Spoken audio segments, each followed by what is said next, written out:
Iron, Blood, and Arcane. It was dust, a fine insidious gray, the color of bone bleached by 1,000 suns, that clung to everything's skin, steel, even the ragged banners of the Stormwind Legion. It seeped into the lungs, leaving a metallic taste and a chilling certainty the world was dying. Not with fire, not with pestilence, but with the slow, agonizing erosion of its very substance. Marshal Theron Blackwood, a man sculpted by war and etched with the grim realities of a dying kingdom, watched from the battered ramparts of Fort Harrowfall. The fort itself was a pathetic monument to a bygone age, its stone walls already slick with gray dust, its once proud banners fluttering weakly in the corrosive wind. Below, the remnants of his legion, perhaps 300 men, mostly veterans wearied beyond their years, were engaged in a futile skirmish with a patrol of Blackrock Orcs. The clang of steel against steel was a mournful counterpoint to the whispering hiss of the plague. These weren't the savage, unthinking brutes of legend. The Blackrock Orcs, led by the scarred and cunning warlord Grok Skullsplitter, were masters of brutal efficiency, driven by a desperate hunger for anything that hadn't yet succumbed to the rust plague. They were, quite simply, the most effective butchers in a world rapidly becoming a graveyard. "They're pressing, Marshal," Sergeant Valerius, a man built like an oak and just as unyielding, barked, his voice raspy from dust and exhaustion. "They've managed to breach the outer wall. We're losing ground." Theron didn't move, his gaze fixed on the swirling gray haze that enveloped the battlefield. Had seen this countless times, the initial bursts of panicked attacks, the desperate, chaotic defense, and then, inevitably, the slow, grinding surrender as the plague consumed everything. "Hold the line," he finally commanded, his voice low and deliberate. "Let them bleed out. Let them learn that Stormwind will not fall without a fight." It was a hollow promise, a last futile gesture in a war already lost. The Scarcity War, they called it. A senseless, brutal conflict fueled by dwindling resources and a desperate clinging to the past. The kingdoms of Stormwind, Eleanor, and the fractured remnants of the Blood Elves, once a proud ancient race, were locked in a perpetual struggle for the last viable sources of enchanted ore and ancient relics. The ore, once infused with raw arcane energy, was now becoming useless, dissolving into gray powder with every strike of steel. The relics, artifacts of forgotten gods and long-dead empires, were the only things seemingly immune to the plague, attracting the attention of everyone who could still wield a weapon. The source, however, was not simply a lack of resources. The whispers had grown, rumors carried on the gray wind, of a far greater horror, the Vault of Atrophy, hidden deep within the scarred heart of the wastes. Legend spoke of a Seathune spawn, a fragment of the old god's will, imprisoned centuries ago, now unleashed to accelerate the destruction of existence itself. Just then, a horn blared across the wastes, a deep, resonant bellow that cut through the din of battle. It was a signal, a chilling acknowledgement that the Blackrock Orcs were moving with unusual urgency. "They flanked," Valerius yelled, gesturing towards a rising wave of black and scarred warriors. "And... Zao! Look!" Through the gray haze, Theron saw a figure moving with impossible speed and grace, a flash of silver amidst the chaos. Kalen Shadowweave, the legendary Elven Spellblade, was engaged in a duel with Grok Skullsplitter himself. Kalen, renowned for his deadly precision and mastery of elemental magic, was a whirlwind of motion, his twin blades slicing through the orcs' defenses with unnerving efficiency. Yet, even his skill was being tested. A spray of gray dust clung to his armor, dulling the gleaming silver of his blade. Theron knew he needed to act. Had received a cryptic message, a single encrypted scroll, delivered by a terrified messenger hinting at a potential solution, a way to stop the plague. It pointed towards the vault, a place considered by all three factions to be a dead end, a trap. Yet, desperation had a way of overriding caution. As Kalen dispatched Grok, a figure emerged from the swirling dust. Borin Stonehand, the Blackrock Orcish Blacksmith. Borin wasn't a warrior, but a craftsman of unparalleled skill. He was known for his ability to work with metal, even metal that was dissolving into dust. This time, however, he wasn't forging weapons. He was meticulously examining a large, rusted gear, one of the massive constructs that powered the vault's entrance. His dark eyes narrowed in concentration. Theron realized with a chilling certainty that the legends were true. They weren't fighting over the remnants of a dying world, they were fighting because of. The Rust Plague wasn't a natural phenomenon. It was the breath of Kagg-Zul the Unmaker, and the Vault of Atrophy was the source of his agonizing, slow destruction. Chapter 2. Gears of Ruin. The dust settled, a gray granular film coating everything: the pulverized stone of the vault entrance, the fading remnants of the battle, and the faces of the three figures huddled before the massive gear. Kalen, the Human Marshal, stood rigid, his silver armor marred with streaks of gray, a testament to the plague's insidious touch. Borin Stonehand, a mountain of a being clad in blackened, scarred steel, continued his unsettling examination of the gear, occasionally tapping it with a thick, calloused hand, listening to the faint, hollow thud. And thereon, the human scout felt a cold dread creep into his bones, the weight of the revelation settling upon him like the dust itself. "It's not just dissolving the metal," Theron stated, his voice tight with disbelief. "It's eating the stone, the very structure. The reports from the outlying scouts, they speak of entire villages vanishing, swallowed by gray, before they even realized they were gone." Borin grunted, not looking up. "The Seathun's touch is a patient one. It doesn't rage. It simply unravels, like a tapestry pulled apart thread by thread." He finally straightened, letting his hand fall from the gear. "This isn't a curse, Marshal. It's an engine. A deliberately crafted mechanism." Kalen, ever the pragmatist, shifted his weight. "An engine designed to dismantle reality? That's insane. And highly improbable, even for a Seathun spawn." He raised a hand, examining a small chip of gray stone clinging to his gauntlet. "The magic we're using to repel the plague, it's fading. It's like trying to hold back a tide with a handful of sand."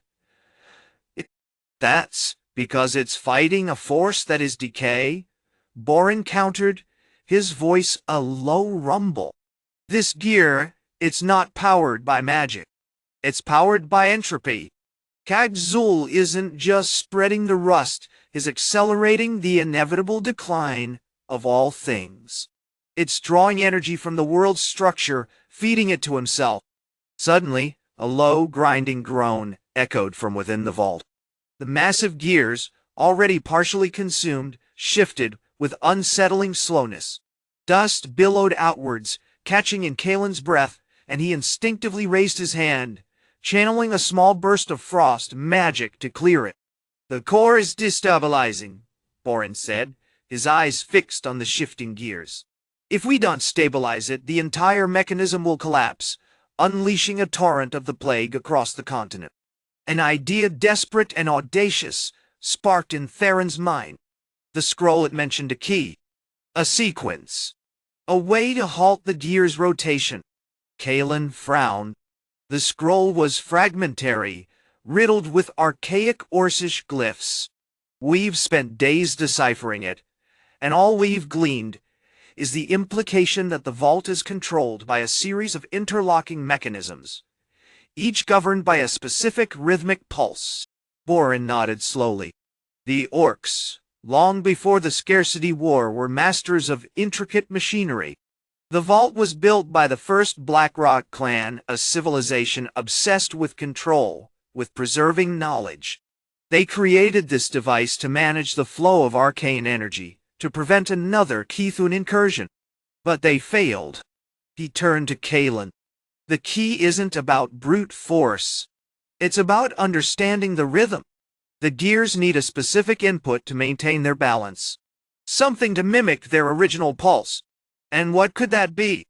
Theron asked, his gaze sweeping across the ravaged chamber.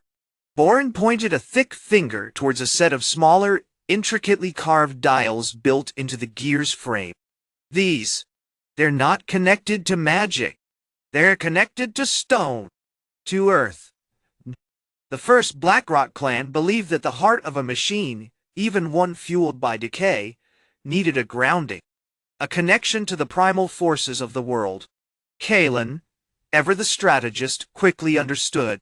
You're suggesting we use our own bodies, our connection to the land, to act as counterweights, to provide the rhythm the gears need to stabilize. Precisely, Boren confirmed, a rare flicker of something akin to respect in his dark eyes. It's a crude solution, but it's the only one we have. We need to synchronize our movements, our very breaths, with the gear's rhythm. It's a dangerous gamble, Marshal. Prolonged exposure to the plague, even without direct contact, it can still corrupt the mind, accelerate the decay. As they began to coordinate, Kalen attempting to mimic the grinding of the gears with controlled bursts of frost magic, Boren guiding them with guttural instructions based on the archaic glyphs. Theron felt a strange resonance begin to build within him. He closed his eyes, focusing on the heartbeat of the vault, the relentless, agonizing march of decay. And then he understood. It wasn't a measured pulse, but a chaotic, spiraling rhythm, a reflection of Kagg-Zul's own disintegration. To stop it, they didn't need to synchronize. They needed to respond. To meet the chaos with equal chaos. To disrupt the core decay by injecting a pulse of counter-entropy. As he let loose a channeled shock of pure, focused willpower, the grinding slowed, and for the first time, a small localized area of the gray dust receded, revealing a patch of undamaged stone beneath. They were not just fighting a plague, they were dancing with destruction, and it was a terrifyingly beautiful thing. Chapter 3. The Symphony of Decay. The victory at the vault was not a clean one. The air hung thick with the metallic tang of the rust plague, a sickly sweet smell that clung to the lungs and coated the tongue.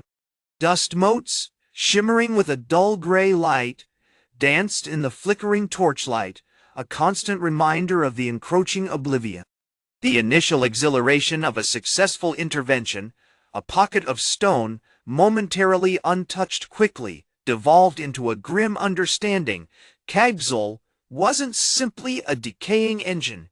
He was a wound in reality itself, and their efforts were merely attempting to apply antiseptic to a gaping, festering wound. Marshal Theron, his face streaked with grime and exhaustion, consulted the fragmented star chart's head, painstakingly pieced together from the glyphs carved into the vault's walls. "The rhythm is evolving," he announced, his voice strained. "It's not a consistent spiral anymore. It's becoming discordant. The entity is reacting to our attempts to contain it, feeding on our efforts to restore order." Boren, the Orcish Blacksmith, grunted, continuing to meticulously press his massive hands against the colossal gears. The stone beneath his palms felt unnaturally cold, vibrating with a low, insistent thrum. "The heart of atrophy, it's not just breaking down," he rumbled, his voice a gravelly counterpoint to Theron's measured pronouncements. "It's remembering. It's fighting back with the echoes of its own creation." Kalen, the Elven Spellblade, remained a study in controlled intensity. His frost magic, normally a torrent of icy precision, was now channeled into a delicate, almost meditative effort. He maintained a shimmering, translucent barrier around the immediate vicinity of the gears, attempting to hold back the tide of gray dust, but the barrier pulsed with an unsettling instability. "The stasis field, it's not holding," he admitted, his voice tight with concern. "The plague is bleeding through, attempting to corrupt the very fabric of the weave. It's like trying to dam a river with sand. The human contingent, led by the unwavering Captain Lyra, was focused on the light steel, a remarkable alloy crafted by their desperate blacksmiths, infused with remnants of ancient, untouched magic. The weapons, shimmering with a pale, almost ethereal glow, seemed to push back the gray dust, but their effectiveness was diminishing with each passing cycle of the vault's decay. "The ore is weakening," she reported, her hand gripping the hilt of a light steel longsword. "The concentration of stabilizing runes is fading. We're burning through it faster than we can refine it." Theron, however, wasn't dwelling on the depletion of resources. He was observing, analyzing, seeking a deeper understanding of Kagg-Zul's mechanics. Had noticed a recurring pattern in the chaos, brief moments of clarity, like flashes of an eye opening within the swirling gray, followed by a surge of intense energy. "It's not random," he declared, pointing to a series of glyphs carved near the central mechanism. "These glyphs, they depict the formation of the vault, the original intent. It was designed not just to contain, but to influence the flow of entropy." Boren, recognizing the urgency in Theron's voice, shifted his focus. "The glyphs speak of the Weaver's dance," he translated, consulting the archaic texts with a surprising fluency. "A manipulation of the raw energies of decay, not a suppression. We've been fighting the symptoms, not the cause." Suddenly, a piercing shriek echoed through the vault, followed by a wave of intense cold. Galen staggered, his control faltering, and a tendril of gray dust snaked through the stasis field, dissolving a section of the light steel armor. "It's amplifying the chaos," he shouted, his voice laced with panic. "The entity is learning. It's anticipating our responses." Theron reacted instinctively, channeling a surge of his own willpower, a desperate gamble born of instinct. He remembered Kalen's initial revelation, the need to respond to the chaos, to meet destruction with equal destruction. He focused on the feeling of the vault's heartbeat, on the spiraling rhythm of decay, and he let loose a wave of concentrated mental energy, a psychic assault aimed directly at the heart of the storm. The effect was immediate and terrifying. The grinding of the gears intensified to a deafening roar, and the gray dust swirled into a vortex, forming a miniature cyclone within the vault. The air crackled with raw, untamed energy. The stasis field around Kalen shattered, and he collapsed to his knees, his body racked with convulsions. But amidst the chaos, something shifted. The vortex pulsed with a blinding light, and the gray dust began to dissipate, not by being contained, but by being actively unraveled. As the last of the dust vanished, leaving behind only the cold gray stone, Theron collapsed, drained and trembling. Boren, however, straightened, a grim satisfaction in his eyes. "The rhythm, it's changed again," he said, his voice filled with awe. "Now, it's not chaotic, it's elegant, like a wound closing, slowly, painfully, but surely." The three armies, exhausted and wounded, stood together in the silence, united not by shared victory, but by a chilling realization they weren't heroes. They were instruments. They were a flawed, desperate symphony, composed of iron, blood, and arcane energy, conducting the final agonizing dance with a force that threatened to unravel all of existence. Chapter 4. The Weavers. Requiem. The silence that followed was not peaceful, but thick with a potent, unsettling energy. It tasted of ozone and dust, of forgotten ages and the imminent annihilation of everything. Marshal Theron, his body still trembling from the psychic backlash, pushed himself to his feet, his armor marred with cracks that shimmered faintly with residual arcane energy. He surveyed the vault, now stripped bare of its immediate horrors, yet radiating a palpable sense of unease. Kagg-Zul wasn't simply dissolving reality, he stated, his voice gravelly. It was playing with, like a child dismantling a clock, savoring the sound of each cog breaking. Boren, the Orcish Blacksmith, nodded, his massive frame radiating a quiet intensity. He was already examining the gears, each one now impossibly smooth, devoid of the rust-gray film that had previously coated them. The rhythmic decay, it wasn't an active play, it was a weaving. He reached out, cautiously touching a gear, and a faint, iridescent shimmer pulsed from his hand. The Kunspawn wasn't destroying, he was deconstructing, unpicking the fundamental structure of things, turning them into patterns. The Blood Elves, led by the stoic Spellblade Kalen, remained largely silent, their faces etched with a mixture of exhaustion and something akin to horrified understanding. Kalen, still visibly weakened, knelt beside the fractured remains of the stasis field, meticulously gathering scattered shards of solidified light steel. The energy signature, it wasn't malevolent precisely, more absent of intention, as if it were reacting to a fundamental discord, a broken chord in the music of creation. Suddenly, a low, resonant hum filled the vault, originating not from the stones themselves, but from the air. The light steel weapons, miraculously untouched, began to vibrate, their edges glowing with a soft, ethereal luminescence. From the center of the vortex, where Kagg-Zul had existed, a single, perfectly formed gear began to spin, slowly, deliberately. It wasn't a machine gear, it was crafted from something akin to solidified moonlight, pulsing with an inner light. "It's building," whispered Alara, a young elven mage, her voice filled with a terrifying awe. He wasn't destroying the world, he was rebuilding it according to his own design. A figure materialized beside the spinning gear, not a monster but a being woven entirely of light and shadow, vaguely humanoid in form. It wasn't aggressive, but its presence radiated a cold, absolute logic. This was a shard of Kagg-Zul's essence, a construct formed from the deconstructed reality itself. "You perceive a rebuilding," the being intoned, its voice a chorus of fractured echoes. "You are still bound by your linear perceptions, your concepts of order and chaos.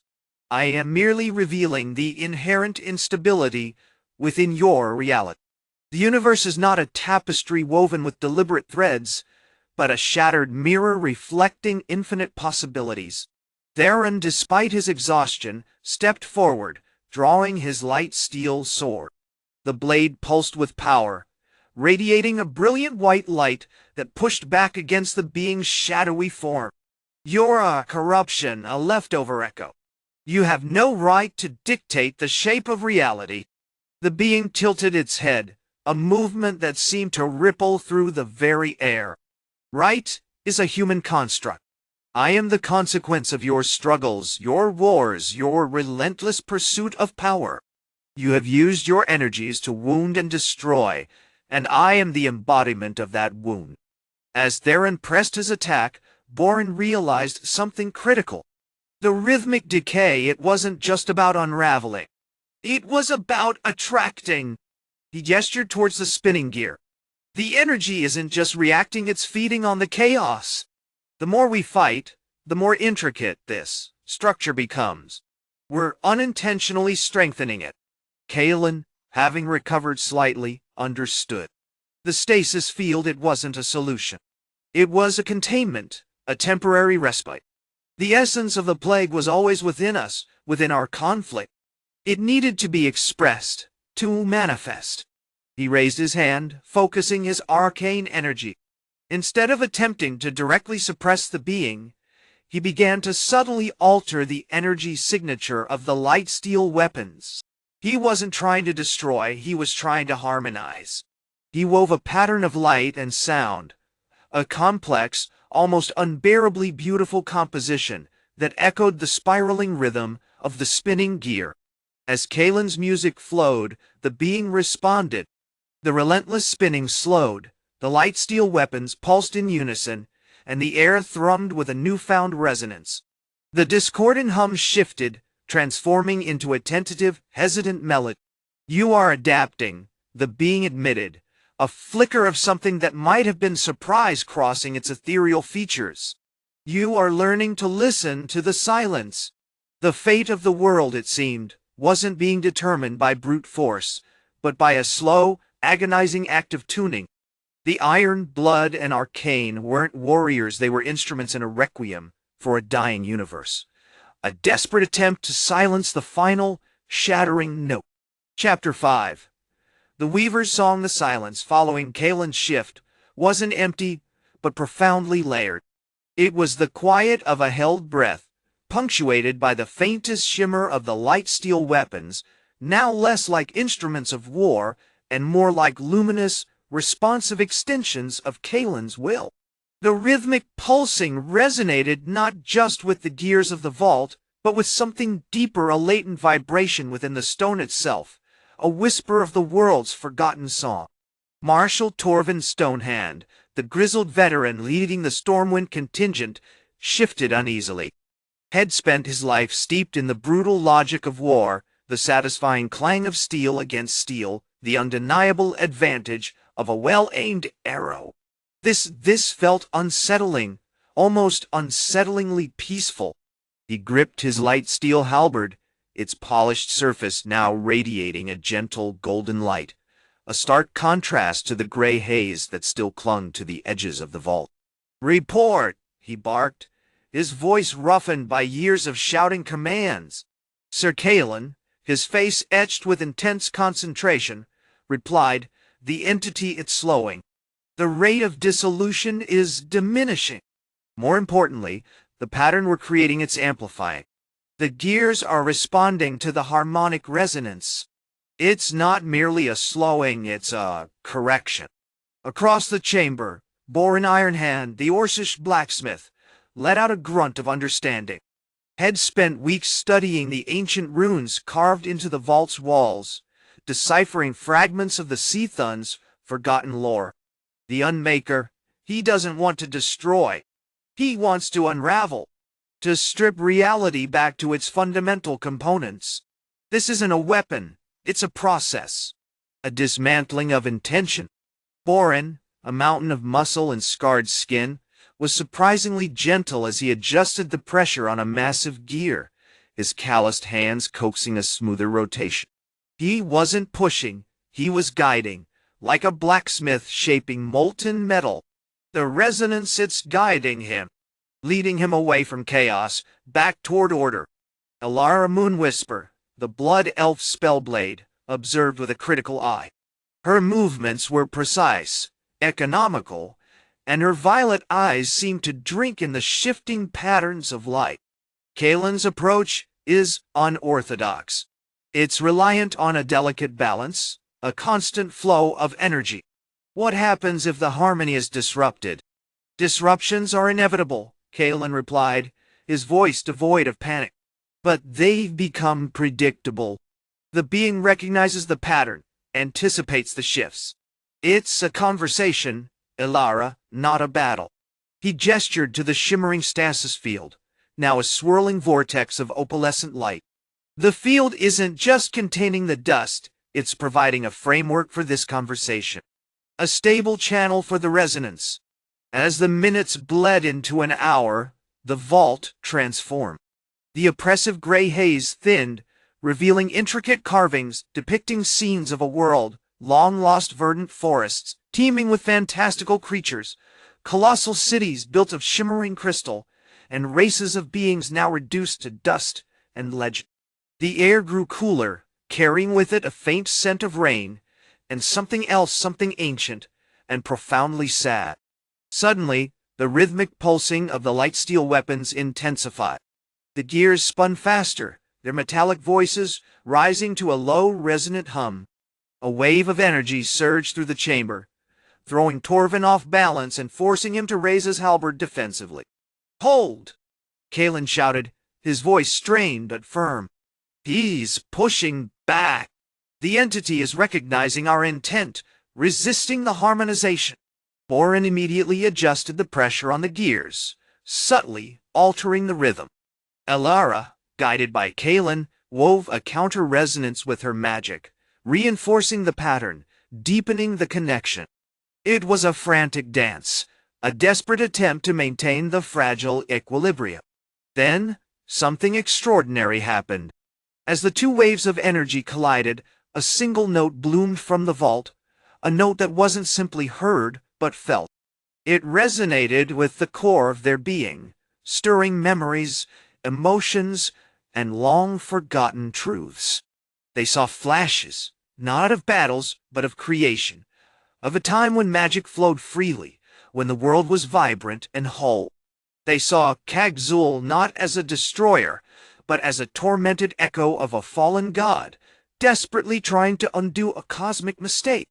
As the note reached its crescendo, Kagg-Zul's form, previously a swirling vortex of gray energy, solidified slightly.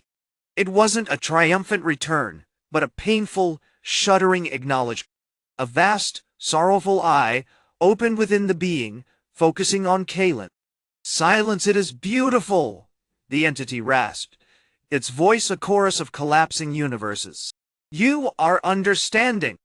Then, with a final, agonizing groan, the being dissolved completely, not into dust, but into pure, shimmering light. The gears slowed, ceased their rotation, and fell silent. The light steel weapons dimmed, their purpose fulfilled. The vault stood still, a monument to a near apocalypse averted not by violence, but by the unsettling beauty of a weaver's song. Chapter 6: Echoes of Creation. The silence in the vault was heavier than the gray dust that still clung to the air, a silence pregnant with unspoken understanding. Marshal Theron, his face grimy with ash and the lingering scent of ozone, was the first to break it. He knelt, slowly, deliberately, tracing the etched runes that still clung to the vault's central pillar. "It wasn't malice," he stated, his voice low, a grudging acknowledgement that contradicted years of ingrained hatred. "It was grief." Across the cavern, Boruk Stonehand, the Blackrock Orcish Blacksmith, grunted in agreement, his massive frame slumped against a fallen gear. Had spent his life shaping metal, the clang of hammer on steel, a constant rhythm. But the stillness here, the absence of decay, felt profoundly unsettling. "The Maker was a fool," he said, his voice a rumble, trying to fix a wound he didn't understand. But the way he spoke it wasn't fury. It was sorrow so deep, it threatened to shatter him. Elara, the Blood Elf Spellblade, remained standing, her silver eyes still holding a trace of the overwhelming sensation of the note.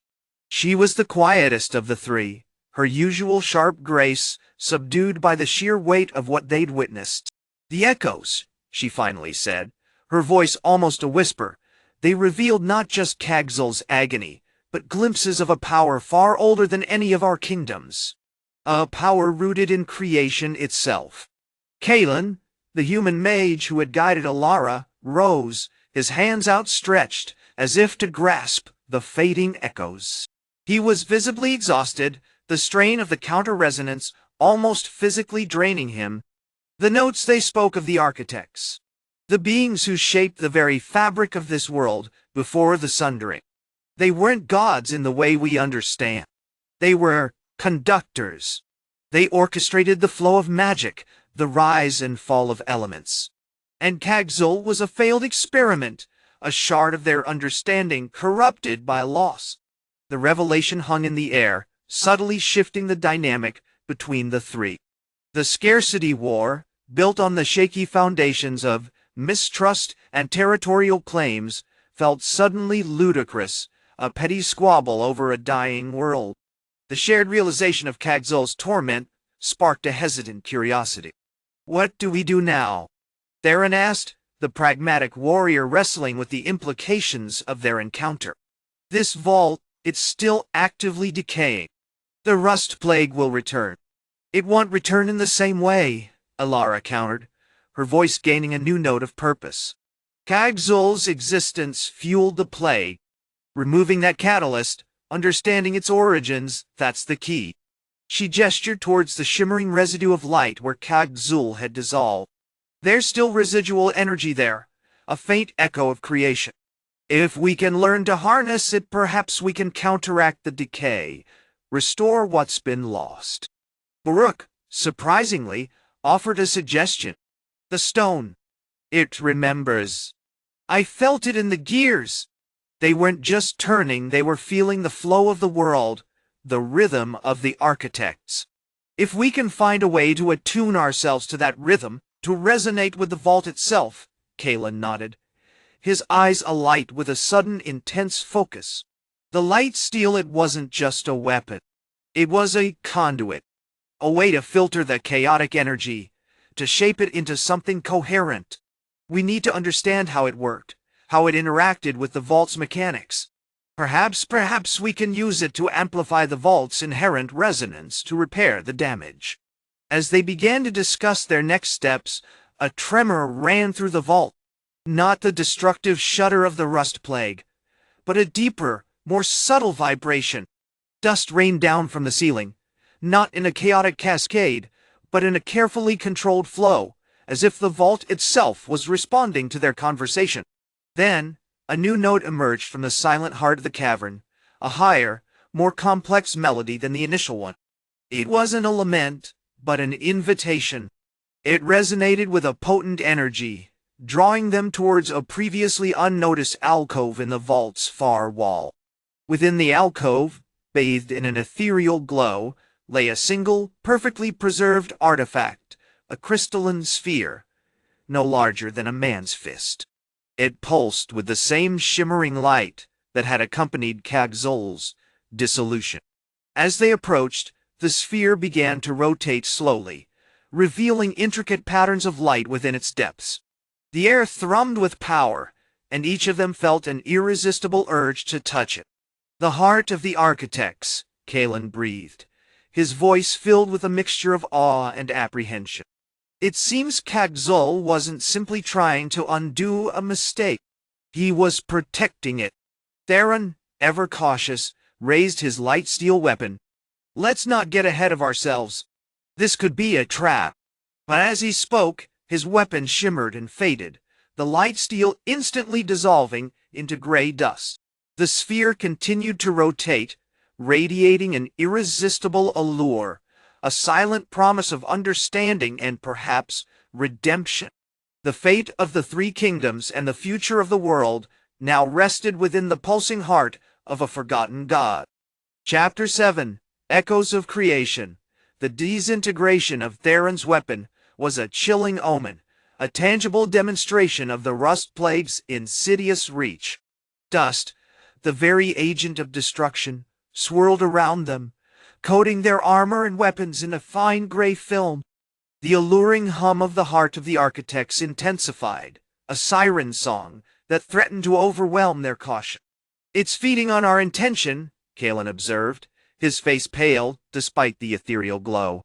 Our desire to understand, to control it, amplifies the decay. We're not observers, we're participants. He carefully shifted, maintaining a respectful distance from the sphere. The elven weave is struggling to maintain a protective barrier. The sheer concentration of raw magic here is discordant. Theron, pragmatic as always, circled the alcove, his light steel blade a flickering beacon against the oppressive gray. Kalen's right. This isn't merely a trap, it's a conduit. A way for Kagg-Zul to reach out, to reshape things. He wasn't just dissolving, he was redissolving, attempting to undo the initial act of creation. He scanned the walls of the alcove, noticing for the first time the glyphs carved into the stone, not crude markings of conquest, but intricate, impossibly precise designs resembling celestial diagrams. These aren't the works of an Orcish smith or an elven mage. These are architectural. Architects of creation, perhaps? A guttural grunt escaped Gorok's massive frame. He had been silently observing, his powerful hands instinctively reaching for the sphere. Foolishness, he rumbled, but the gesture betrayed a palpable fascination. Playing with the echoes of a dead god. We should smash this thing and bury it deep beneath the mountains. And condemn the world to a slow, agonizing erasure. Kalen countered, his voice edged with urgency. Gorok, The runes they speak of a balance, a deliberate, cyclical process of creation and decay. Kagg-Zul wasn't a destroyer, he was a regulator, a catastrophic misstep in a design far grander than we can comprehend. As if in response to his words, the heart of the architects pulsed brighter, the patterns within the sphere shifting with dizzying speed. Images flooded their minds, not coherent narratives, but fractured glimpses of a world bathed in vibrant light, teeming with impossible geometries and pulsing with raw, untamed magic. They saw the creation of mountains that scraped the sky, oceans that sang with forgotten melodies, and races of beings both beautiful and terrifying. It was a history so vast, so utterly alien, that it threatened to shatter their perceptions of reality. Suddenly, a voice not audible, but felt, resonated within their minds. It was ancient, impossibly patient, and filled with a profound sadness. The wound it runs deep. The fracture in the song Theron instinctively raised his light steel, but this time the weapon remained intact.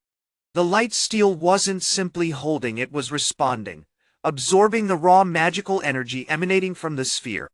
It glowed with an intensified brilliance, casting dancing shadows across the alcove. "It's communicating!" Theron exclaimed, his voice tight with astonishment. "The light steel? It's adapting. It's not just resisting the rust plague, it's learning to harness its energy." Kalen approached cautiously, extending a hand towards the sphere. As his fingers brushed against the crystalline surface, a jolt of pure energy surged through him, accompanied by a torrent of memories, not his own, but those of the architect. They saw Kagg-Zul not as a malevolent entity, but as a desperate, fractured fragment of a guardian, tasked with preventing a catastrophe far worse than the rust plague. The initial creation, a living sentient construct designed to harness and regulate the raw energies of existence, had become corrupted, driven mad by a wave of unchecked power. The architects, realizing their failure, had attempted to erase the catastrophic outcome, but in doing so, had inadvertently fractured the very fabric of reality, leaving behind Kagg-Zul as a lingering echo, a corrupted custodian. "The heart isn't a source of power," Kalen whispered, his eyes wide with revelation. "It's a key to restoring the song." The sphere rotated again, focusing its light on a specific glyph on the wall, a spiral intertwined with a stylized representation of a storm. As Theron approached, he noticed a faint shimmer emanating from the glyph. He reached out, instinctively channeling his own innate magical ability, a gift honed through years of training as a marshal, and touched the stone. A wave of energy washed over him, not destructive, but restorative. He felt a strange sense of connection to the vault, to the planet, to the very essence of existence. The gray dust began to recede, not entirely vanished, but contained, shimmering with a faint silver light. The rust plague, the insidious engine of destruction, was faltering. And as it did, a low, resonant chord echoed through the vault, a note of hope, rising from the ashes of a dying world. Chapter 8. The Echo of Stone. The initial pulse of restoration, born from Theron's touch, wasn't a triumphant roar, but a delicate, almost hesitant bloom. The gray dust, still clinging to the vaulted ceiling and pooling around the colossal gears, retreated with agonizing slowness, like a tide pulling back from a ravaged shore.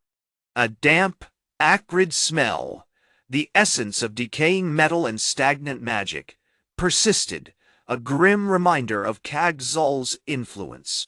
Kalen, a skeletal figure draped in faded emerald silks, moved with an unsettling grace, observing the shifting patterns of the silver-tinged dust. The flow, it's not random. It's responding to the song, however fragmented. The vault's protective wards, damaged but not destroyed, are channeling the residual energies of the architect's attempt to suppress the entity. It's a chaotic symphony of negation, but yes. He paused, A flicker of something akin to wonder in his vacant eyes. It's working. The core of the plague is weakening. Around them, the sounds of the converging armies were beginning to shift. The frantic clang of human steel, the guttural war cries of the Blackrock Orcs, and the meticulously precise incantations of the Blood Elves blended into a less aggressive murmur. Marshal Thorn, his weathered face grim but resolute, surveyed the scene with a hawk's eye. The Elves' stasis field is proving remarkably effective. The rate of dust expulsion has decreased by nearly 30%. But it's fragile. A sustained, concentrated pulse from Kagg-Zul could overwhelm it. Borak Stonehand, the Orcish Blacksmith, a mountain of muscle and scarred leather, grunted in agreement. These light steel weapons, they're strange. Cold. Almost pure. I can feel it resisting the plague, actively burning it away. But it drains me, like trying to hold back a river with bare hands. He demonstrated, gripping one of the newly forged swords, a blade of shimmering silver, impossibly clean despite the surrounding decay, and visibly weakened, his face paling beneath his green skin. The architects didn't account for the inherent resistance of flesh against such concentrated magic. It's a beautiful weapon, but a dangerous one. Theron continued to focus his attention on the glyph, now pulsing with a brighter, almost rhythmic light. Kalen explained, the architect's suppression wasn't complete eradication. They merely silenced the heart. This glyph, this storm glyph, represents the initial burst of energy, the chaotic genesis of the plague. Disrupting the flow there even partially strengthens the resistance. Suddenly, the vault shuddered. Not violently, but with a deep, resonant tremor that vibrated through their bones. The glyph flared blindingly, and a voice, ancient and utterly devoid of emotion, echoed through the chamber. Resistance futile. Kagg-Zul wasn't gone. The fragmented shard of his consciousness trapped within the vault was attempting to reassert itself. The silver dust intensified, swirling into a vortex around the central gears. He's fighting back, Thorn shouted, raising his light steel sword. Borak, hold the gears. Borak, surprisingly agile for his size, moved with a speed born of desperation, his massive hands gripping the stone gears. They were incredibly smooth, cold to the touch, and pulsing with the same faint silver light. He was attempting to maintain their rotation, an act of sheer willpower against the force seeking to grind them to dust. The elves, led by Lyra, a blood elf with eyes like glacial ice, were desperately weaving the stasis field, their hands moving with practiced precision. The shimmering barrier expanded, attempting to contain the escalating cloud of dust. But it was weakening, fraying at the edges. Theron realized the glyph was the key. He channeled every ounce of his magic, not just his training as a marshal, but the newfound connection he felt to the vault, to the planet, to the very song Kalen had spoken of. He pushed against the oppressive force, visualizing a current of pure energy flowing from the glyph, disrupting the chaotic vortex. The air crackled with raw power.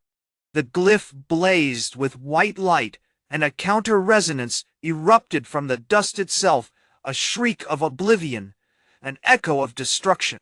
For a terrifying moment, Theron felt himself dissolving, pulled into the vortex of Kagg-Zul's intent. But then, Kalen stepped forward, his skeletal hand brushing against Theron's. Focus on the restoration. Don't fight him. Guide him. He remembers the architect's intent, to erase. You must show him the beauty of existence, the potential for balance. Theron, guided by Kalen's whispered instructions, shifted his focus. He didn't try to force the glyph. He offered a vision, a glimpse of vibrant green forests, clear rivers, a world teeming with life, a world before the plague. He poured his hope, his faith, his belief in the unity of the three kingdoms into the flow of energy. Slowly, agonizingly, the vortex began to dissipate. The dust subsided, receding not just from the gears, but from the very air of the vault. Kagg-Zul's voice, weakened and distorted, fell silent. As the last vestiges of the dust vanished, the vault pulsed one final time, emitting a resonant chord, a note of pure, unadulterated beauty. And in the heart of the ruins, bathed in the silver light, they saw it a single perfect bloom of a luminous white flower pushing through the crumbling stone. Chapter 9. The Seed of Remembrance. The silence in the Vault of Atrophy was thick, not with the oppressive gray dust that had choked the air, but with a profound, almost unbearable stillness. It pressed in on the three figures, Marshal Gareth Stonehand, Baruch Ironfist, and Lyra Shadowmoon, a tangible weight of recovered potential. The immediate threat of Kagg-Zul's dissolving influence was gone, but the ruins surrounding them felt less like a battlefield and more like a mausoleum, a monument to what had almost been lost. The luminous flower, pulsing with a gentle internal light, remained a stark anomaly. Its petals were impossibly smooth, cool to the touch, radiating a subtle warmth that seemed to soothe the lingering anxieties coiled within them. Kaelin, still leaning heavily on Theron, was studying the bloom with an unnerving intensity, his normally sharp silver eyes clouded with an ancient knowledge. "Remarkable," he murmured, his voice a dry rustle like fallen leaves. "The architects didn't intend for this. They built this place to contain, not to create. This is a seed of remembrance." Gareth, ever the pragmatic warrior, was already examining the vault's complex machinery. The massive interlocking gears, once the core of the plague's mechanism, were now coated in a thin, glistening sheen, remarkably untouched by the rust. "The dust is receding," he stated, his voice heavy with exhaustion. "But the damage is extensive. The core mechanisms are fractured, destabilized. We need to understand how to repair this, not just shut it down." Baruch, typically a whirlwind of gruff pragmatism, was surprisingly quiet, his large hands meticulously tracing the contours of a damaged gear. Had spent the majority of the last few days wrestling with the fundamental concept of Kagg-Zul's influence, a force that sought to unravel the very fabric of existence. This thing, it doesn't destroy," he rumbled, his voice low. "It remembers. It remembers the architects' disdain, their belief in entropy.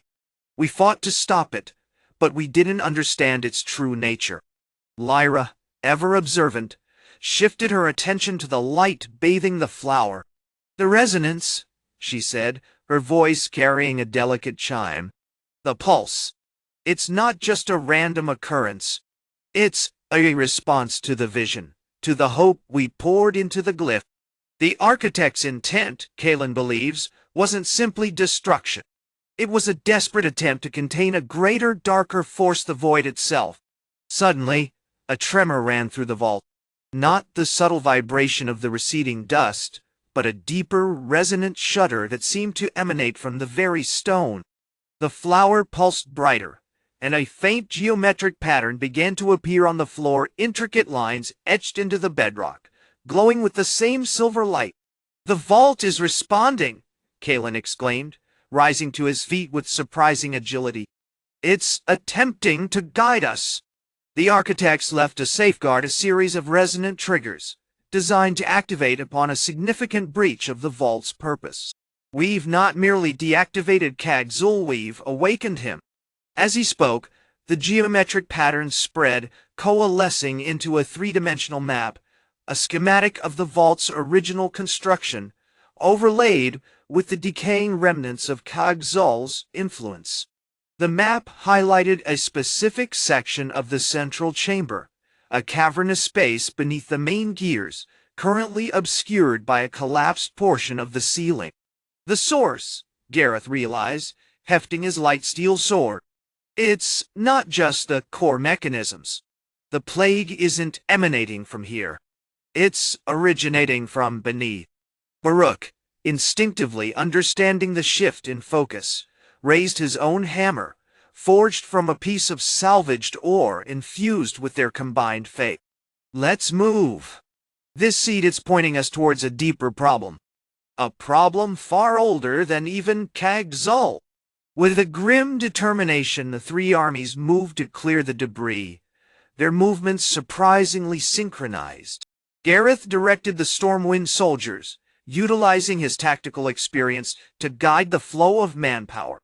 Baruch, with his unparalleled knowledge of metalworking, reinforced the weakened supports, creating a temporary path. Lyra, channeling her elven magic, used her ability to manipulate light and shadow to illuminate the darkness, revealing glimpses of a labyrinthine corridor leading downward. As they descended into the cavern, the air grew colder, heavy with a sense of ancient sorrow. The geometric patterns intensified, and the flower in the vault center pulsed with an almost frantic energy. They found themselves in a vast chamber, dominated by a colossal, pulsating obsidian structure, a shard of Seathun's essence, drawn to the vault by Kagg-Zul's influence. It wasn't the source of the rust plague, but a repository of its original, terrible power, a nexus of despair, waiting to be unleashed. The battle had shifted, not from a desperate attempt to extinguish a plague, but to containing something far more profound, a wound in the very soul of reality. The alliance, forged in the crucible of shared desperation, was being tested once more, not by the rage of warring kingdoms, but by the cold, silent threat of oblivion. Chapter 10. The Obsidian Heart. The silence in the chamber was almost unbearable, broken only by the rhythmic thrum of the obsidian shard, a pulse that seemed to burrow into Gareth's very bones. The flower, now a skeletal husk, lay shattered at its base, its radiant purple dust absorbed into the slick black stone. The frantic energy Lyra had sensed wasn't emanating from Kagg-Zul, it was coming from this monstrous artifact, a solidified echo of Seathun's malice. "It's feeding," Baruch growled, running a calloused hand over a newly reinforced support beam, the pale gray stone already showing signs of degradation. "The plague isn't just a disease, it's a hunger. This shard is amplifying it, turning the very essence of existence into corrosive dust." Gareth, despite the unsettling stillness, felt a surge of adrenaline. The tactical mind, honed through years of commanding Stormwind's legions, was already calculating. We can't simply destroy it. A focused blast of magic, a charge of men, it would be like throwing water at a mountain. "This thing wants to be broken." He gestured to Lyra, who was meticulously examining the intricate geometric patterns etched into the floor around the shard.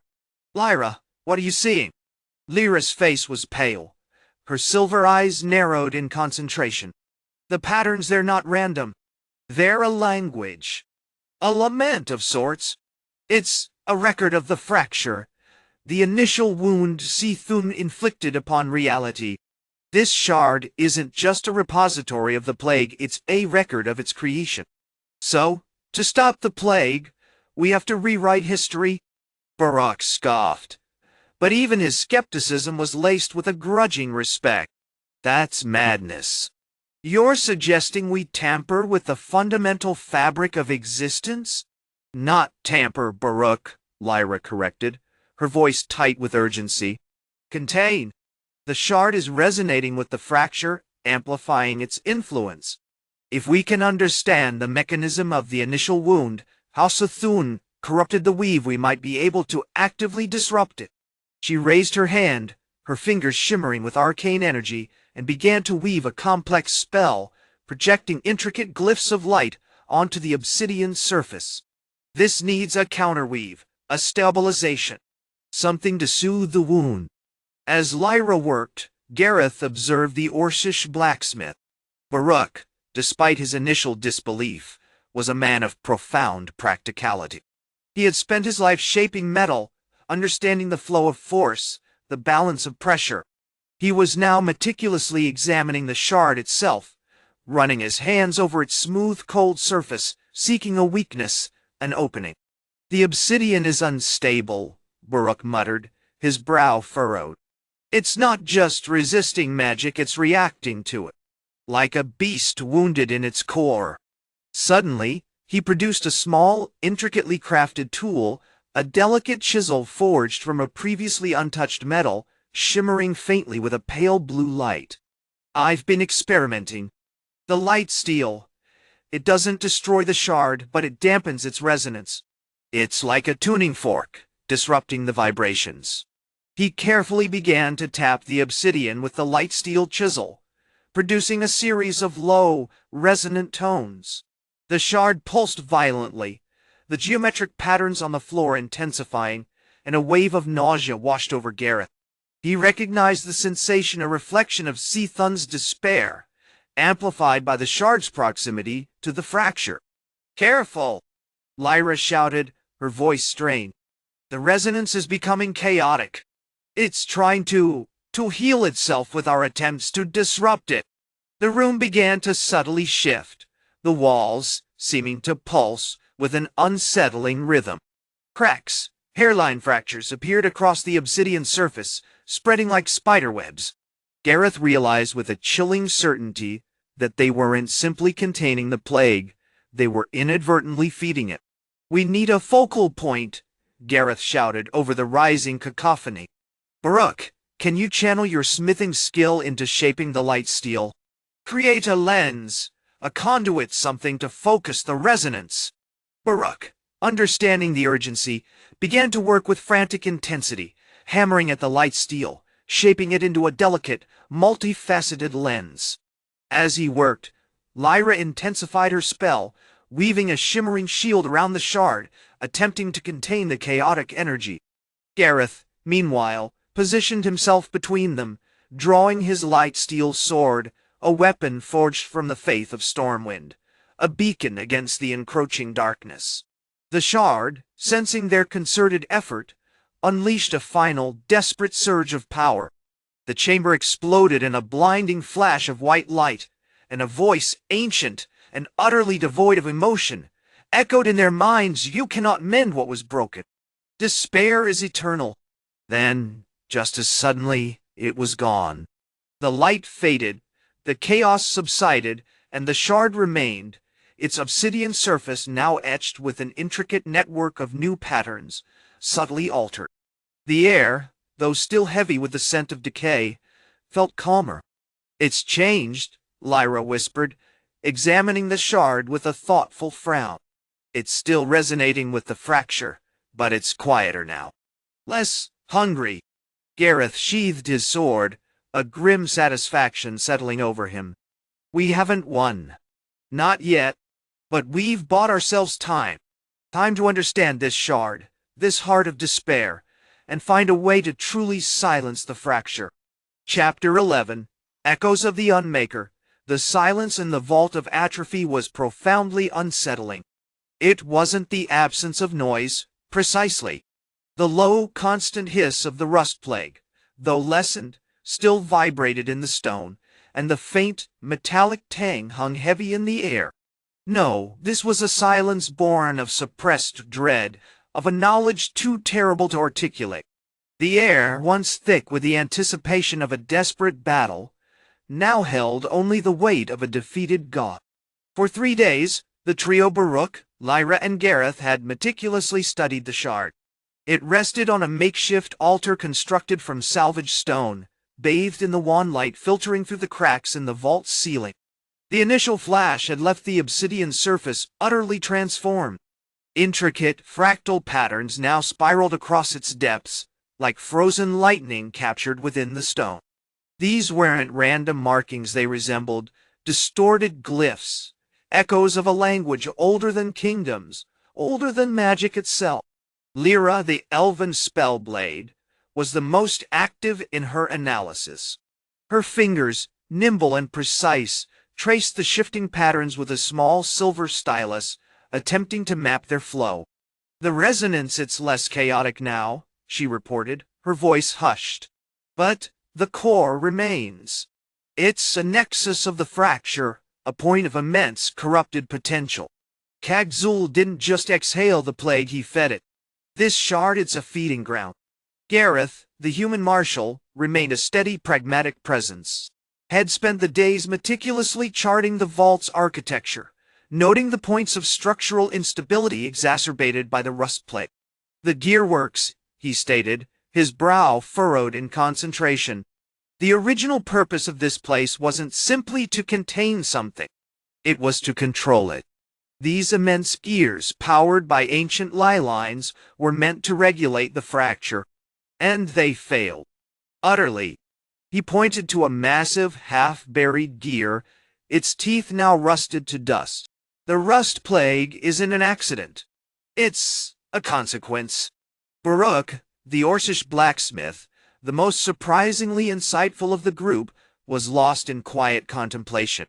Had abandoned his hammering, his movements slow and deliberate as he circled the shard, his calloused hands tracing the newly formed glyphs. The Unmaker, he wasn't just consuming metal. He was consuming hope, he rumbled, his voice a low tremor. He shaped the rust plague, not just with his power, but with his despair. And the shard, it holds that despair. It remembers the moment of its creation, the moment Kagg-Zul tasted victory. Suddenly, a flicker within the shard drew Lyra's attention. The glyphs shifted, pulsating with a faint internal luminescence. A whisper, almost imperceptible, brushed against their minds a feeling of profound sorrow, of utter annihilation. "It's attempting to communicate," she gasped, clutching her head. "It's showing us the genesis of the fracture." Kagg-Zul wasn't a simple servant of Cthulhu. He was chosen, selected for his capacity for despair, for his willingness to embrace oblivion. Gareth instinctively raised his light steel sword, the polished surface shimmering with an almost blinding intensity. "We must sever the connection," he shouted, lunging towards the shard. But Baruch, with unexpected speed, placed himself between Gareth and the altar.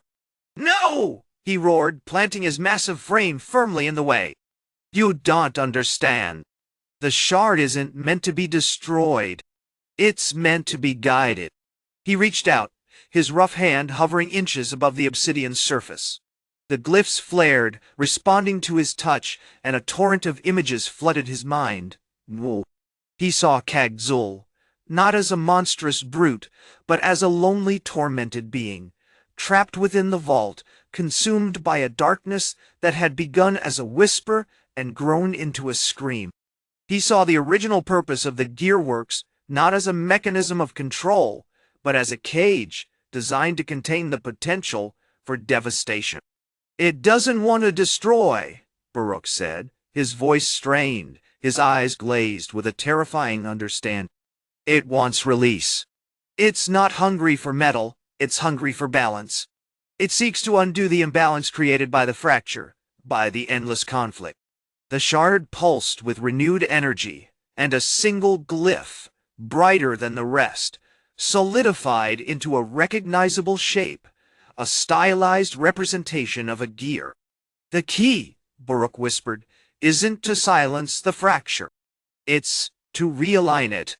As he spoke, a low grinding sound echoed through the vault. The massive gears, dormant for millennia, began to turn. Slowly, painstakingly, they responded to Baruch's touch, guided by his intent, by the echo of the Unmaker's forgotten purpose. The rust plague, instead of intensifying, began to recede, drawn back into the gears, slowly dissolving into a harmless gray mist. But the process was agonizingly slow, and the air thickened with an oppressive sense of anticipation. As the gears spun, the shard glowed with an unbearable brilliance, and Gareth felt a familiar, insidious tendril of despair attempting to weave its way into his mind. "It's resisting!" Lyra cried, channeling her remaining energy into a protective shield. "It's fighting to maintain its existence. We need to accelerate the process." Chapter 12. The Gears of Grief. The rhythmic groan of the vault's gears was a maddening metronome, counting down not just the minutes, but the potential for annihilation. Gareth, sweat slicking his brow, wrestled with the shard, feeding it with focused intent, visualizing the intricate dance of restoration had gleaned from Baruch's frenzied explanations. The light within the shard intensified, bathing the vault in a sickly pulsating gold, casting grotesque shadows that danced with the spinning gears.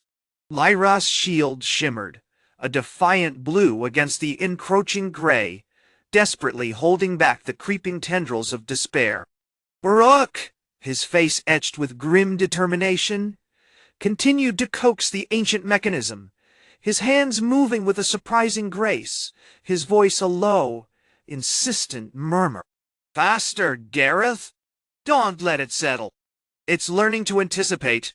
He was a whirlwind of controlled energy, his Orcish strength channeled not into brute force, but into the precise manipulation of the gears. The air vibrated with his focused will, layered with the faint, metallic tang of the dissolving rust plague.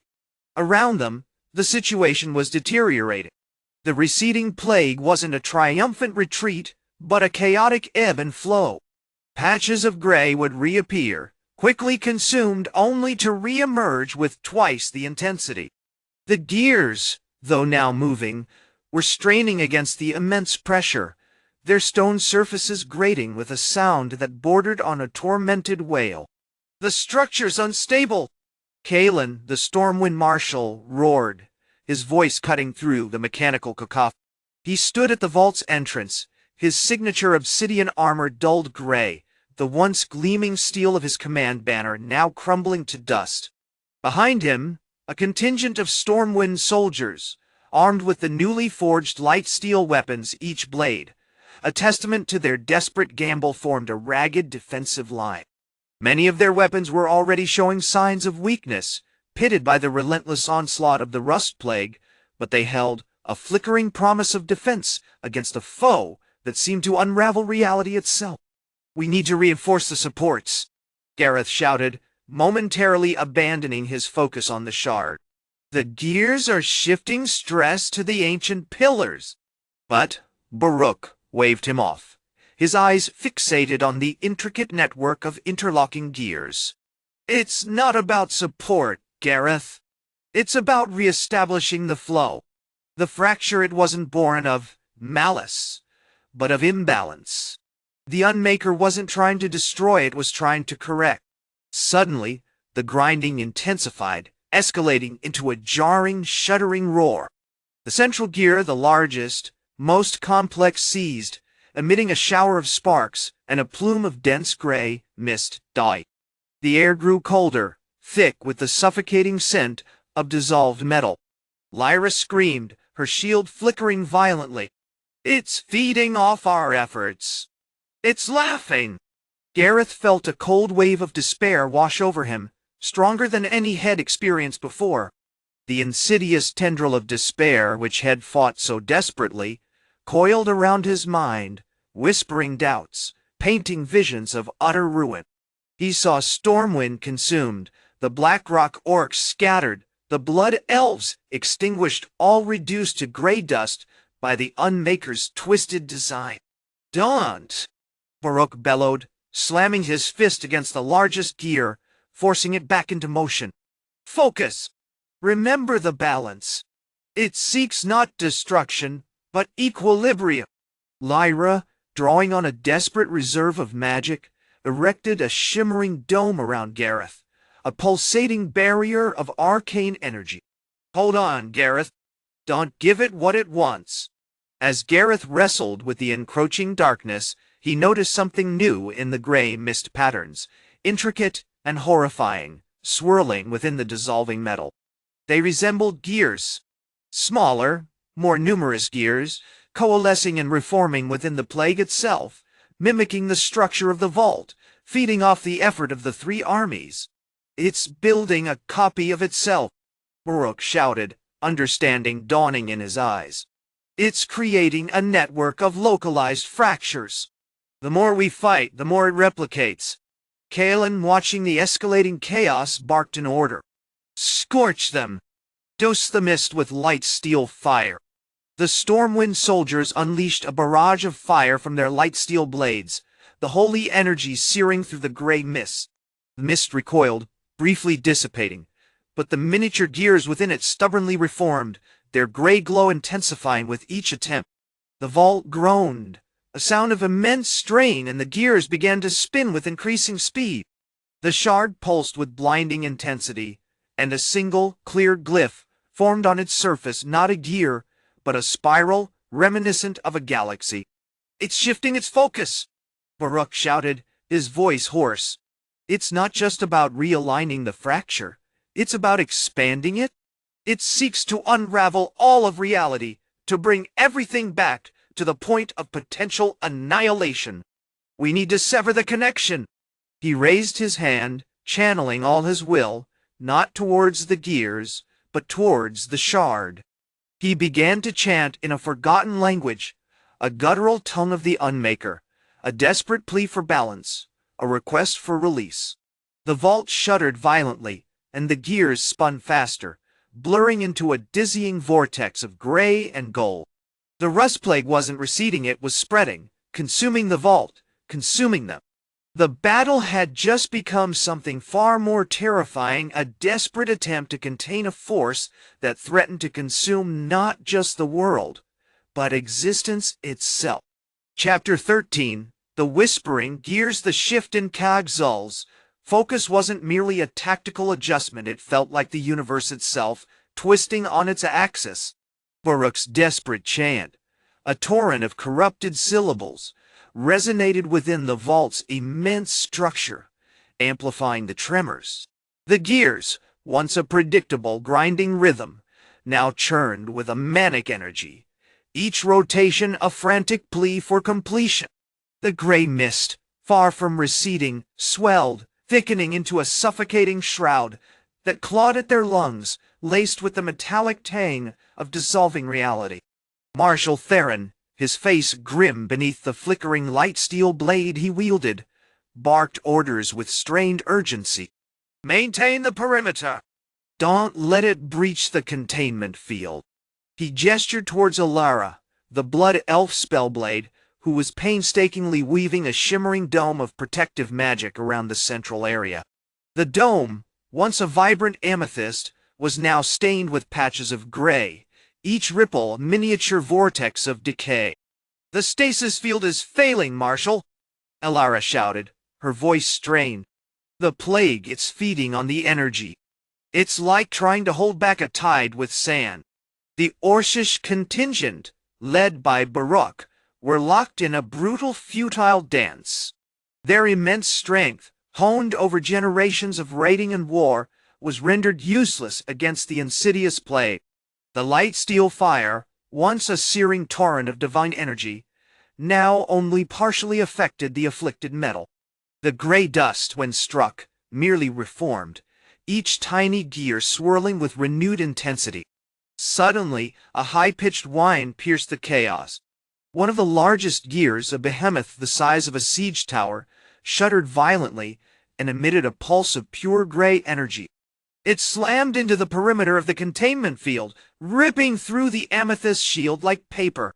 A wave of the plague washed over the Stormwind soldiers, turning their light steel weapons to useless slag, coating their armor in the insidious powder. "Fall back! Fall back!" Theron roared, his voice lost in the rising cacophony. Baruch, recognizing the escalating threat, shifted his focus. "The ritual, it's unstable!" he yelled, wrestling with the force of the Unmaker's influence. "We need to disrupt the flow." Theron, coordinate with Alara. "Focus your faith on a single point, the largest gear." "Alara, use your magic to amplify the disruption." Theron, a man built of iron will and hardened by decades of war, understood. He moved towards the massive gear, his light steel blade held aloft. He closed his eyes, visualizing the intricate mechanism, the source of the plague's terrifying power. He channeled his faith, not a blind devotion, but a calculated understanding of the divine energies, a desperate plea for balance into the blade. The light steel burned brighter, intensifying into a searing white light. Alara, abandoning the maintenance of the stasis field, joined Theron. She summoned the power of the Blood Elves, weaving intricate patterns of arcane energy around the gear. A shimmering wave of violet pulsed outwards, colliding with Theron's white light. The effect was immediate and devastating. The gears stuttered, their frantic spinning slowing to a near halt. The gray mist recoiled, shrinking back from the epicenter of the clash. But instead of ceasing, the gears began to vibrate, emitting a low, haunting hum that resonated deep within their bones. The glyph on the shard, the spiral galaxy, pulsed with a sickly green light. "It's reacting!" Kalen, the Elven Spellblade, shouted, his voice tight with alarm. "The disruption isn't negating the focus, it's strengthening it. The spiral is growing. It's not just expanding the fracture, it's drawing things in." As he spoke, the vault began to tremble violently. The stone floor cracked, revealing a deeper, darker chamber beneath. From the fissures, wisps of the gray mist began to seep out, swirling around the gears like a hungry vortex. But this mist wasn't just composed of dissolved metal and bone. It contained fragments of memories, of faces, of entire cities, pulled from the fabric of reality itself. Phantasmal soldiers in Stormwind armor battled phantom Orcish warriors, all trapped within the swirling gray. "It's feeding on our pasts," Baruch screamed, clutching his head.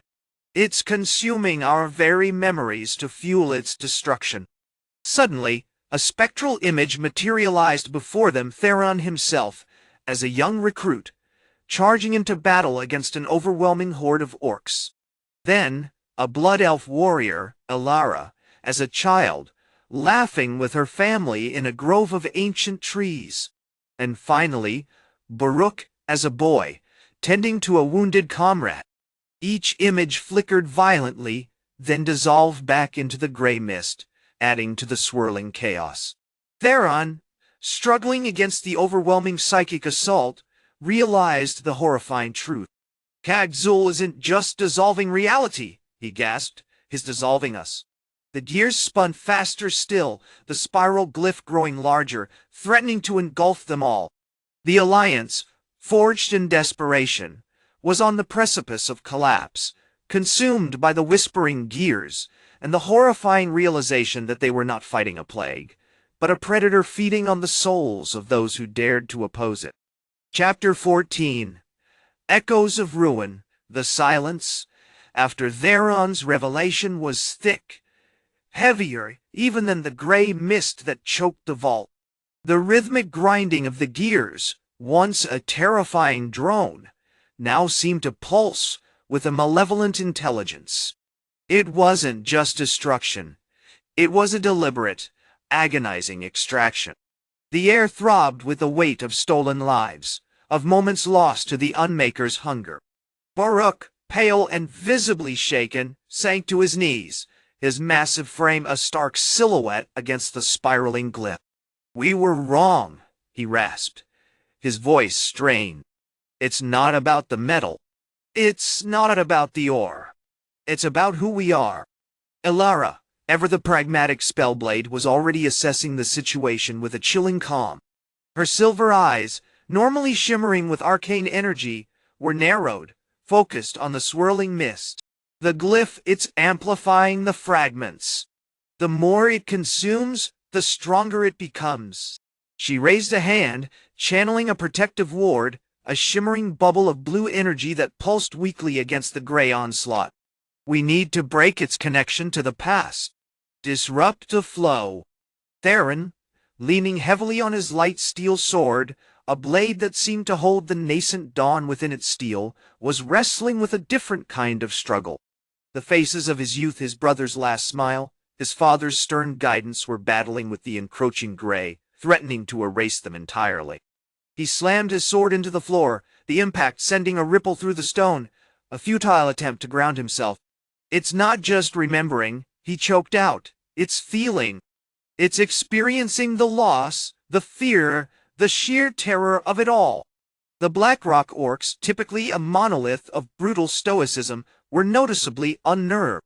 Grug, the blacksmith who had led the charge to the vault, shifted uneasily, his massive hands instinctively gripping the rough stone of a nearby gear.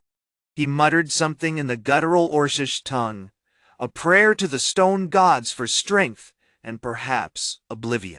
"We can't simply stand here and let it unravel us, Captain Lyra," a seasoned Stormwind Marshal declared, her voice cutting through the mounting anxiety. "We need a plan, a way to directly attack this parasitic entity." An idea, born of desperation and a flicker of understanding, began to form in Theron's mind.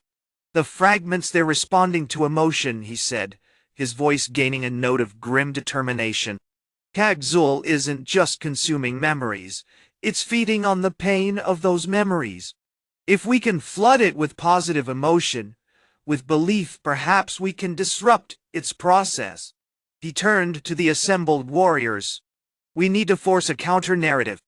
We need to show it what it's preventing." Lyra, a woman of strategic brilliance honed by years of war, immediately recognized the potential. "Elara, I need your arcane prowess. Focus on amplifying the most vibrant, hopeful memories. Construct a wave of pure emotion, courage, love, defiance, and direct it at the glyph. Baruch, you have the strongest connection to the past amongst us. Channel your memories of hope, of resilience. Grug, your understanding of the earth guide our efforts. Let the stone resonate with our intent." It was a gamble, a desperate attempt to turn the tables on an enemy that operated on a fundamentally different plane of existence. But with the reality of their situation, the slow, agonizing erasure of their very selves, there was little else they could do. As they began to enact Theron's plan, the vault became a maelstrom of conflicting energies. Elara summoned a torrent of shimmering light, weaving a complex spell of enchantment. She projected visions of the Stormwind armies defending their kingdom, of Orcish warriors forging bonds of loyalty, of Elven scholars preserving ancient knowledge. The images, initially faint and flickering, began to intensify, pushing back against the gray mist. Baruch, his face contorted in effort, closed his eyes and focused. He recalled the warmth of his mother's embrace, the camaraderie of his unit, the thrill of victory after a hard-won battle. A low hum emanated from his body, a resonant vibration that seemed to strike the stone itself. Grug, surprisingly, began to chant, a rhythmic invocation to the ancient earth spirits, channeling the steadfast strength of the mountains. The gears shuddered, the spiraling glyph pulsed with an erratic rhythm, and the gray mist thrashed violently. Then a new image solidified within the vortex, a single vibrant blossom pushing through the barren earth, a symbol of hope and renewal. It was a seemingly insignificant detail, yet it pierced through the chaotic swirl, landing directly onto the glyph. For a moment, everything held still. The gray mist receded slightly, revealing a glimpse of the chamber's original design, a vast, echoing space filled with the remnants of unimaginable power. And then Kagg-Zul, a formless, pulsating mass of gray energy, retaliated. It wasn't a physical attack. It was a whisper, a chilling thought that echoed in their minds. "You cannot fight oblivion. You are but echoes, destined to be consumed." Chapter 15. The Echo of Consumption. The silence following Kagg-Zul's psychic assault was heavier than the rust plague itself. It wasn't a physical quiet, but a mental one, a chilling realization that settled over the three warriors like a shroud. Baruch, his muscles screaming with exertion, cautiously opened his eyes. Grug remained chanting, his voice now a ragged plea, and Lyrian, the Elven Spellblade, stood frozen, her hand hovering over her shimmering blade. The silverwood. The vortex of gray mist, though diminished, still churned with a sickly luminescence, a tangible representation of the unraveling reality. It spoke, Baruch rasped, his voice raw with the force of the intrusion. It said we were echoes, that we couldn't win. Grug stopped, chanting abruptly, a guttural groan escaping his lips. "The earth remembers, Marshal, but it remembers decay. This placid doesn't crave battle. It craves dissolution." He looked around the vault, his gaze sweeping over the colossal gears, the spiraling glyphs, and the unsettling stillness of the ancient chamber. This isn't a prison, it's a slow, elegant suicide. Lyrian, ever the pragmatist, broke the oppressive silence. The blossom. It didn't simply land on the glyph. I interacted with it. I felt a surge, a resonance, like it was feeding on the plague's energy. Her fingers traced the faint shimmering on her blade, the silverwood humming with renewed intensity. Perhaps it's not just a symbol of hope, but a counteragent, something that can disrupt Kagg-Zul's process.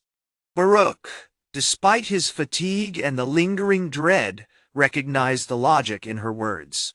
Their initial strategy, a desperate attempt to physically contain the beast, had proven futile. They needed a different approach, a way to actively combat the source of the rust plague, not merely react to its spread. "We need to amplify that resonance," he declared, his voice gaining a newfound conviction. "Lyrian, you've been studying the ancient wards woven into the silverwood.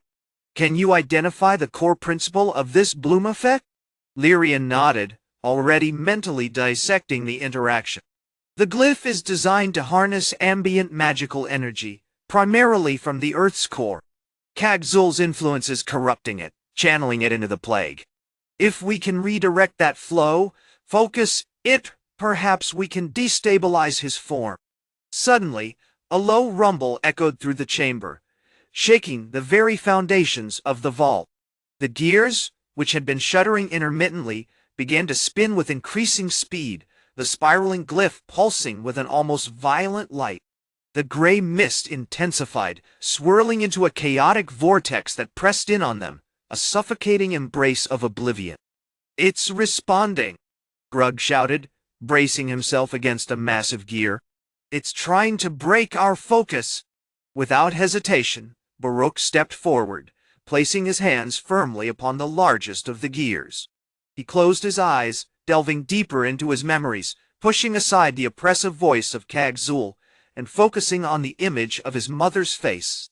He visualized not just the warmth of her embrace, but the strength of her spirit, her unwavering belief in the possibility of resilience. The hum emanating from his body grew stronger, resonating with the gear, channeling his will into the ancient mechanism. Lyrian, sensing the shift in Baruch's focus, began to weave a protective shield around him, a shimmering barrier of silverwood energy. Meanwhile, Grug, drawing upon the power of the earth spirits, chanted a different invocation, a rhythmic pulse of raw force directed at the glyph. The combined effort created a visible surge of energy, a white light erupting from the glyph and flowing into Baruch's hands. The gray mist recoiled, momentarily subdued, but as the light intensified, Kagg-Zul's voice, still a chilling whisper, returned, louder this time, laced with palpable rage. "You trifle with forces beyond your comprehension. Your pitiful efforts are merely delaying the inevitable. This world is a husk, a broken shell. Embrace the silence." Then, something shifted. The blossom, which had remained a single vibrant detail, began to grow. It expanded rapidly, unfolding into a full luminous flower, a stark white bloom with petals that shimmered with iridescent light. It wasn't just a visual anomaly, the air around it thrummed with a palpable energy, a countercurrent to the decay. As the bloom reached its full size, it began to absorb the gray mist, drawing it in with a silent, mesmerizing grace. The vortex contracted, shrinking around Kagg-Zul's form, which began to flicker and waver. The pulsing mass of gray energy became less defined, more fragmented, as if struggling to maintain cohesion in the face of this sudden potent counterforce. "It's working!" Lyrian shouted, her voice filled with a cautious hope. "The bloom is neutralizing the plague's influence."